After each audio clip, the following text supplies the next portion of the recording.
और ये काल ब्रह्मा विष्णु महेश जी के पूज्य पिताजी हैं और ब्रह्मा विष्णु महेश जी की माता दुर्गा है, अष्टंगी है, प्रकृति देवी है, इसी के नाम है। इस कालबली ने अपने तीनों पुत्रों को यहां 3 लोक की बागडोर संभाल रखी है। रजगुण ब्रह्मा जी को बनाया है, सतगुण विष्णु जी को, तमगुण शिव जी को। इन तीनों भगवानों के अपने अपने कार्य हैं। ब्रह्मा रजोगुण हमारे मानव प्राणियों, हर प्राणी के अंदर, मनुष्य है चाहे अन्य प्राणी है, उनके अंदर एक ऐसी प्रेरणा उत्पन्न हो जाती है रजोगुण से कि वो संतान उत्पत्ति करने की जो है ना चेष्टा करता है, उसको बहुत ज्यादा प्रेरणा बन जाती है। और फिर सुख सुविधाएं, यहाँ के सुख, कार, कोठी, बंगले, बढ़िया कपड़े, ये रजोगुण से प्रभावित होकर ही प्राणी यहाँ प्राप्त करने की चेष्टा करता है।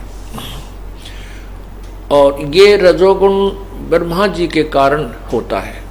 और सतगुण विष्णु जी है। सतगुण विष्णु जी की क्या गुण से क्या प्रभाव बनता है, सतगुण से क्या प्रभाव होता प्राणी पर, कि ये आपस में मोह ममता में रहता है। सतिथि इसी से रहती है कि ये मेरा पुत्र है, ये मेरी पुत्री है, ये मेरा भाई है, ये मेरी बहन है, और ये मेरे पिता हैं, माता हैं, और ये मेरी संपत्ति है। फिर उसमें जो आपस में जो अट्रैक्शन है, जो ये सतिथि बनाए रखने के लिए जो आपस में लगाव है, ये सतोगुण के प्रभाव से ऑटोमेटिकली होता है।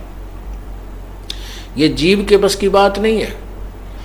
जैसे जिस व्यक्ति ने शराब पी रखी है तो उसके बस की बात नहीं कि वो ठीक बोल रहा है या ठीक कदम रखा है, वो अपने आप टेढ़ा मेढ़ा बोल चला कर है, और उसकी जुबान भी अपने आप ही ऐसी ही लड़खड़ा कर बोलती होती है। वो विवश है क्योंकि उसको नशा हो चुका है। जैसे किसी को इंजेक्शन लगा दिया जाए या किसी को नशे की गोली दे दी जाए, गोली खाए वो टेबलेट, तो उससे भी उसको ऐसा ही हो जाता है। ठीक इसी प्रकार शिव जी जो है ये तमोगुण युक्त है, और तमोगुण के प्रभाव से ये प्राणी आपस में लड़ मरता है, झगड़े करता है, गुस्सा हो जाता है। और ये काल ने तमोगुण भगवान शंकर को इस 1 लाख मानव प्राणीधारी प्राणियों को मारने की ड्यूटी दे रखी है।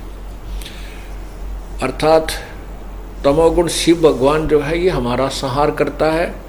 रजगुण ब्रह्मा से हमारी सृष्टि होती है, जीव उत्पत्ति होती है, और विष्णु सतगुण से सतिथि होती है, यानी मोह ममता से हम एक दूसरे के साथ यहाँ जकड़े रहते हैं, अंतिम मर ही जाते हैं, लेकिन ममता अपने परिवार या संपत्ति से समाप्त नहीं होती। ये जीव के बस की बात नहीं है। ये तो परमात्मा कबीर जी की एंटीबायोटिक गोलियां यानी नाम जाप सिमरन सेवा ज्ञान ग्रहण किया जाएगा तो ये हमारे हृदय से ये ममता भी हटेगी, रजोगुण भी कम हो जाएगा, तमोगुण में भी हमारे अंतर होता चला जाएगा। थोड़ा समय लगता है, बहुत दीर्घ रोग है ये हमारे, इसको हम बहुत लंबा ट्रीटमेंट है, अंतिम श्वास तक उपचार इसका चलेगा। अंतिम श्वास तक हमने सावधान रहना होगा। ये नहीं समझना कि हम जैसे 2-4 वर्ष भगत और सत्संग में आने से ज्ञान सुनने से वो ये सोच बैठे कि मैं बिल्कुल ओके हो गया हूँ, सत्संग में आने की आवश्यकता नहीं है। नहीं, सत्संग में आपने आखिरी दम तक ही, आखिरी सांस तक भी कोशिश हो तो आइएगा, भगवान दया करें तो अवश्य आते रहिएगा, क्योंकि सत्संग से ज्ञान होता है। और हम संसारिक लोगों के साथ रहते हैं, वहाँ हमारी अंतःकरण में कुछ अवश्य मैल लग जाता है।